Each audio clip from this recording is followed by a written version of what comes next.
สวัสดีครับผมมายืนอยู่ที่ปราสาทบ้านตากลางบ้านหนองบัว2 หมู่บ้านที่เป็นใส่ปราสาทนี้เมนเพิ่นสิอยู่ทางในป่าเมนอยู่ทางในโพ้นอยู่ในป่า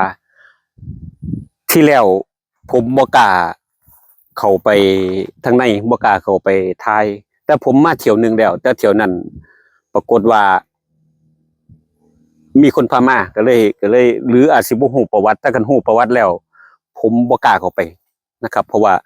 ปราสาทแห่งนี้เป็นปราสาทที่ค่อนข้างสิมีการสิ่งที่ค่อนข้างประวัติมายาวนานบ่ว่าสิเป็นวัดเก่าบ่ว่าสิเป็นปราสาทยุคสมัยก่อนเป็นสิ่งที่ค่อนข้างสิลึกลับเกี่ยวกับไสยศาสตร์หยังต่างๆ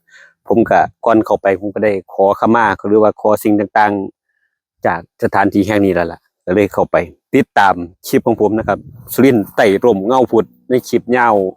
ของปราสาทตากลางหนองบัวที่จิตใจผมบ่เคยลบหลู่แล้วก็ผมก็มีในส่วนที่นำเสนอให้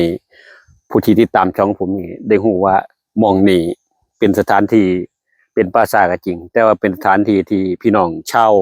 ตากลางแล้วก็บ้านหนองบัวนี่เคารพนับถือในส่วนที่เป็นอ่าสิ่งที่เป็นสาธารณะส่วนป่าใส่รวมกันในเขตนี้บ่ว่าสิเป็นการเผาศพเผาศพฝังศพคุมื้อก็มีเม่นในหันนะครับเพิ่นก็ใส่อยู่ประจำนะครับติดตามช่องของผมนะครับสุรินทร์ไต่ร่มเงาพุทธครับขอบคุณครับ